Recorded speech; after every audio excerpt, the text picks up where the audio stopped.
On today's World Insight, Iran's top nuclear scientist is assassinated. What's behind the timing of this assassination so close to a change in U.S. leadership? And China-U.S. ties are expected to remain strained through to Inauguration Day. But according to the president of the U.S.-China Business Council, Joe Biden represents a change in the right direction. I would expect a more routine and predictable and transparent government-to-government relations.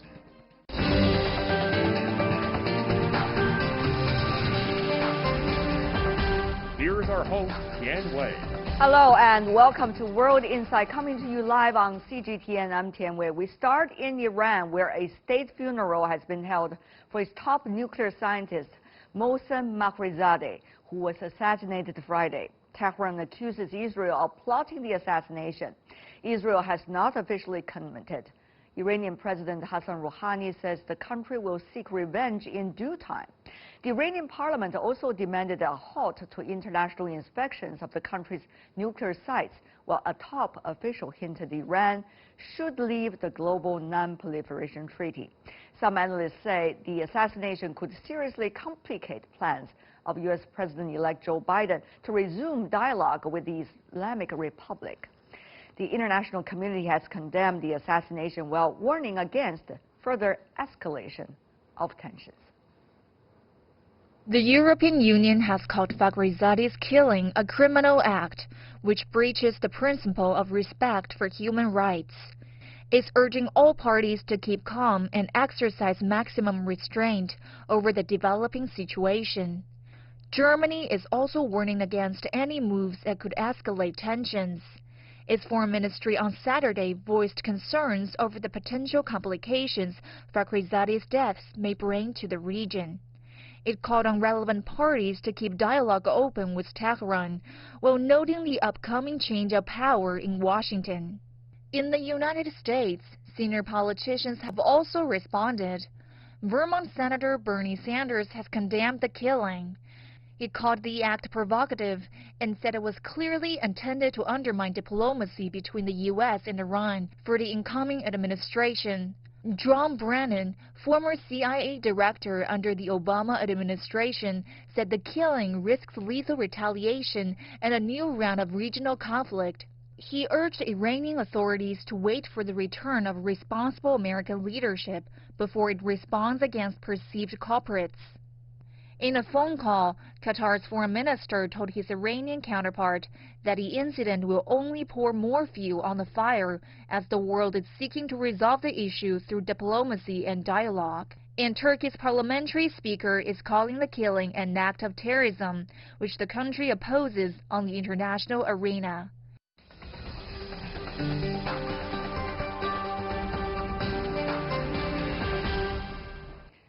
For more on the assassination of Iran's nuclear scientist, join us in Tehran, Mohammad Morandi, professor at Tehran University, in Boston, U.S., Jim Walsh, senior research associate at MIT's Security Studies program, and in Beijing, Zhao Tong, senior fellow from the Carnegie Tsinghua Center for Global Policy. Gentlemen, welcome to the program. Professor Morandi, I want to start with you. What exactly happened?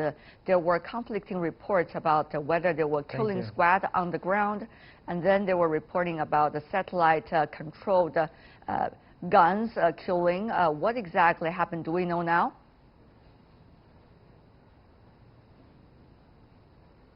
Professor Morandi? No, I think that some of the media outlets are presenting differing accounts for the sake of getting more clicks on their websites. And probably the Iranian government is also letting conflicting information come out for their own intelligence purposes. But the most important thing is that the Iranians are quite confident that the Israeli regime carried out the attack.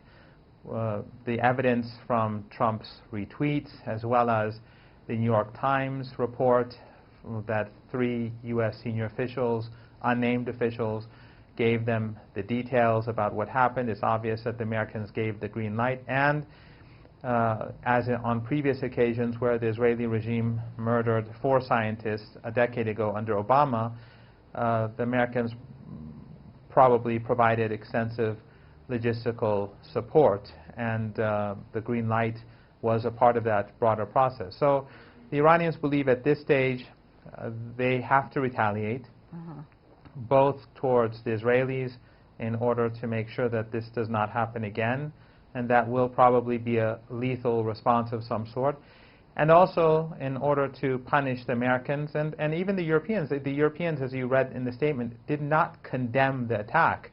They called it criminal, but they didn't use the word condemnation. No European or Western government used the word condemnation, let alone call for an investigation. I see. So the Iranians will decrease their commitments to the JCPOA, and in addition to that, Iran will probably lessen its cooperation with the International Atomic Energy Agency as well. Okay.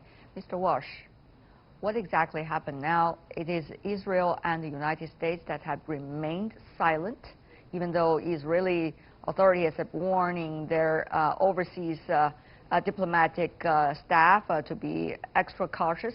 So what exactly happened? What do you think really happened?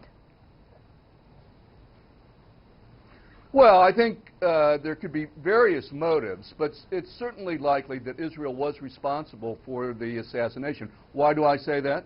Israel has a decades-long history going back to the 1960s of assassinating weapons scientists in foreign countries, including Egypt, Iraq, and others. So they have a bloody track record, so naturally people suspect them. And then you ask yourselves, who might benefit from this assassination? Who has motive? And again, it seems more likely that it would be like Israel, the U.S., or Saudi Arabia would be in that group of those with motive. And here there might be multiple motives. Israel might have been saying, hey, Trump's on the way out, let's get this done while we have a shot. You know, while because we don't want the Americans to step in. Trump isn't going to object. Let's go do this while we still have a window to do it. That might have been a motivation. A second motivation may have been to disrupt diplomacy, because Biden is planning to re-enter the JCPOA, the Iran nuclear agreement, and perhaps Israel or Trump. It could be also a third possibility is that Trump requested this in order to help continue to kill the Iran nuclear deal. So lots of motivations, but I think at the end of the day it was likely Israel who actually executed that operation. All right. Mr. Zhao, of course, China is one party of the JCPOA, though at this moment China is watching China condemn the assassination. What do you think will happen to the JCPOA and the future of denuclearization in Iran's case as a result of this? I think, of course, people, countries including China would hope that Iran wouldn't overreact, because there is a fear that after the assassination, Iran might enhance its determination to go full speed towards acquiring a military nuclear capability. Certainly China hopes that, and I think the broad international community also hopes that Iran doesn't go down that route. I think, as our American colleague just explained, part of the reason this assassination took place this time might be due to the fact that Donald Trump will only remain in office for 2 months or so. So that's the last window of opportunity for Israel. But that also gives us hope, on the other hand, because we know that Biden has a very different approach towards JCPOA. And if Iran restrains from overreacting and just gives the next administration more time, I think there is still a lot of room for a more flexible approach taken by the U.S. administration. Okay. And that could pave the ground for the U.S. and Iran both coming back into compliance with the Iran nuclear deal. Professor Morandi, the other two guests have been talking about what would be the efforts coming from Iran. On the other hand, though, there is a very interesting issue about the U.S. politics, isn't it? That for 4 years it is pro one idea, then for the next 4 years it will be against an idea, and then for the next 4 years, come back to the same idea. And how do you think, in this case, Iran, deeply involved in this cycle, would react? How sustainable do you think Iran will have a plan about this?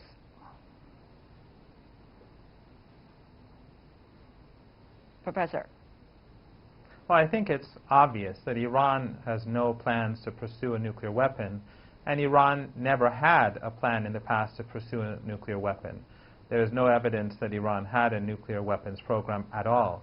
And Mr. Fakhrizadeh, he was also responsible in the Ministry of Defense to help produce an Iranian vaccine for the coronavirus.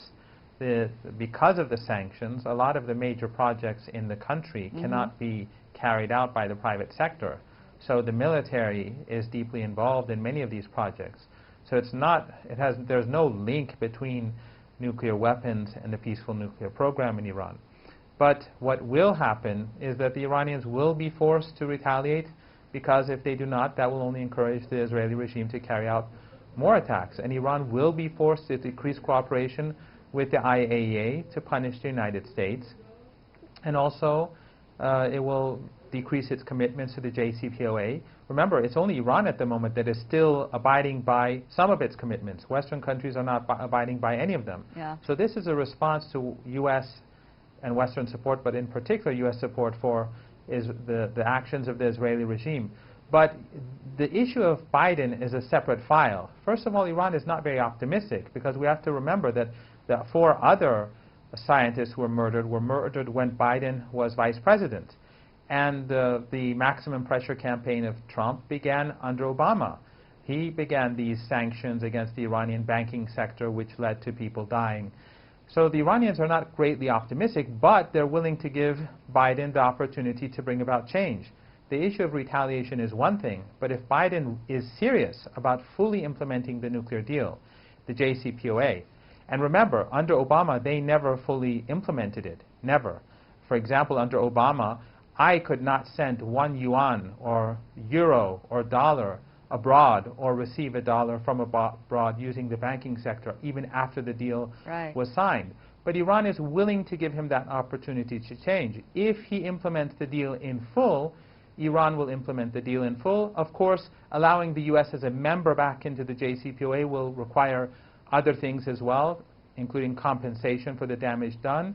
But again, the issue of retaliation has nothing to do with the file on Biden and the future of the JCPOA. That's in his hands. He can use presidential decrees to remove almost all the sanctions that Trump imposed almost immediately.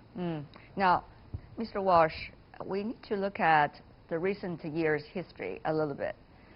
This assassination, if it is an assassination, certainly, to a certain extent, we are going to see a series of assassinations against Iranian officials and key figures involved in the nuclear program. Earlier, there was the Iranian military official, then followed by 4 scientists, and now this one as well. So if bilateral relations is about mutual understanding, this certainly would help the U.S. side, whoever comes into the office, to understand that the one that is constructive voices in Iran will be cornered as a result of this series of killings. So how will a Biden administration be able to do their first steps? It seems that what you earlier suggested is, well, the Iranians need to take the first few steps. But the Iranians are saying, you see, our people are already being killed in one killing after another. How could us take the first step? So the ball has been kicked back and forth, Mr. Walsh. Yeah, so I'm going to disagree slightly with my 2 colleagues here. I do not think the assassination will result in a major change in Iranian nuclear policy. They're not going to pull out of the NPT.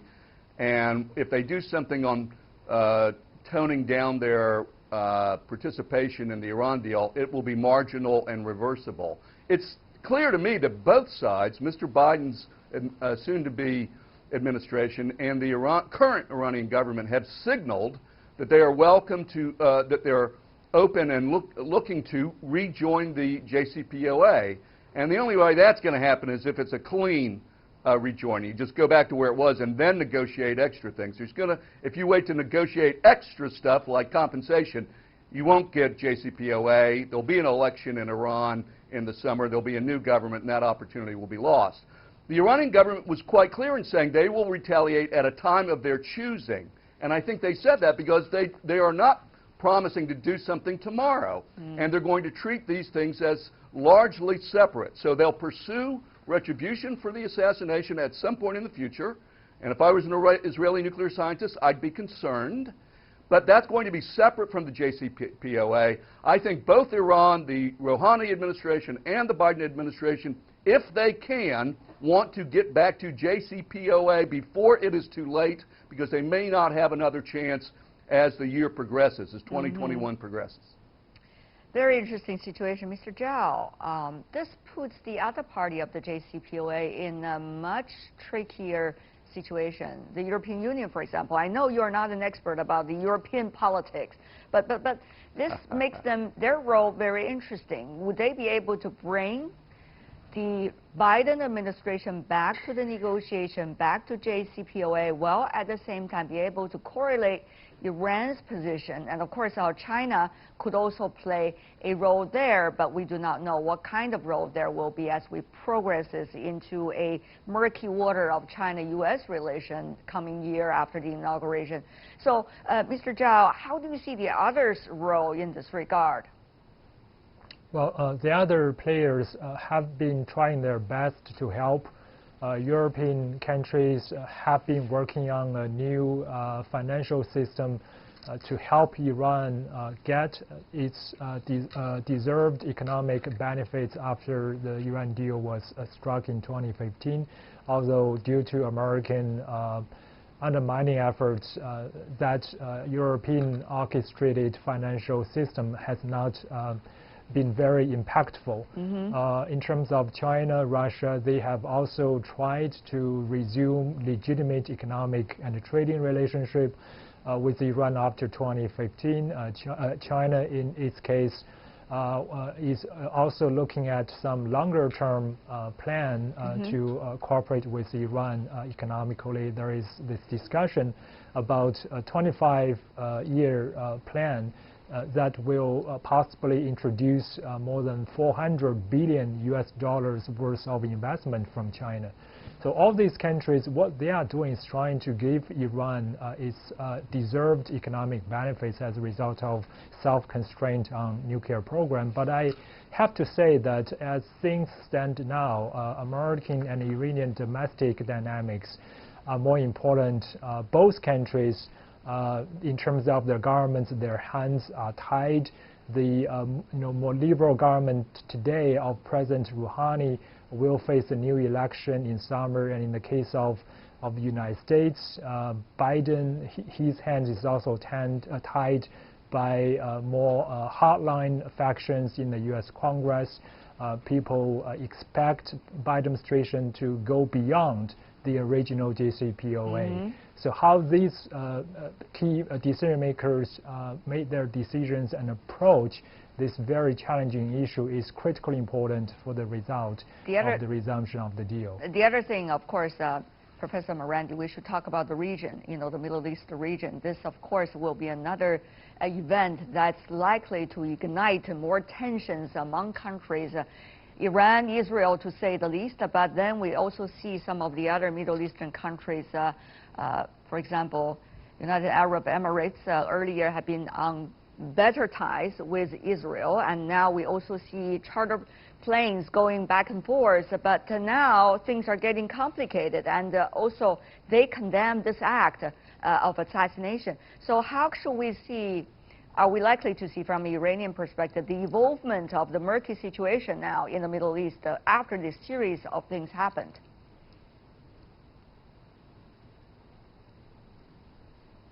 Professor Morandi. Well, again, this is an act of war that has been carried out against Iran. So Iran is not instigating violence, or Iran is not the cause of the problem. Just like when General Soleimani, who was the key figure on this planet, in the fight against ISIS. Just as when he was murdered, it was not the Iranians who were being aggressive. He was invited to Iraq by the Iraqi Prime Minister to have negotiations about some sort of rapprochement with Saudi Arabia, and the United States murdered him and his Iraqi counterpart. And in this case, again, a deputy minister of defense was murdered in Iran. So both were acts of war being carried out against Iran. So we cannot expect Iran to remain silent. Iran will have to respond. I agree with what Jim said about Iran not exiting the NPT. There are some people who are calling for that, but I don't believe at any point Iran plans to do that. But I do think that Iran's reduced cooperation will probably be substantial. Yet at the same time, I should also add that the United States, if it wants to rejoin the JCPOA and become a member state, there will have to be some sort of compensation. So if the United States implements the deal in full, the Iranians will implement the deal in full. But if the Americans want to become a member with the rights of a member within the P5+1, then the Iranians will demand something more, which I think is quite reasonable. Jim, Professor Morandi seemed to already line up some of the possibility, preconditions, and a series of actions that can be taken by both sides. Step by step, what's your take? I think it can happen. It's 50-50. I hope it does happen, but the clock is ticking on both governments. Here's what I mean by that. If Biden's best chance is basically through executive order to rejoin and implement the JCPOA. If he makes any changes in it, including compensation, things that Iran wants, then any change is then subject to congressional review, and the Republicans still control Congress. So I think since time is of the essence, and I agree that I condemn all assassination, I condemn the Soleimani assassination, I condemn this one. But if we want JCPOA, we've got about 6 months, 5 months to get it done. I think we need to do it sooner rather than earlier because, again, Iran will have its own election, and Republicans will seek to stall and stop anything Biden does in an attempt to have a successful midterm election of their own. So if both parties, Rouhani and Biden, can get this done, that would be great. They have a chance, but it's not. Time is of the essence. 50-50, that's your answer. I'm not sure many are as optimistic or pessimistic at the same time as you are. But for now, I want to wrap up this conversation. I want to thank the three panelists for providing your insights. Mohammad Morandi from Iran, Jim Walsh from the U.S., Zhao Tong from China. Thank you. Thank you so much, gentlemen. And be well, be safe.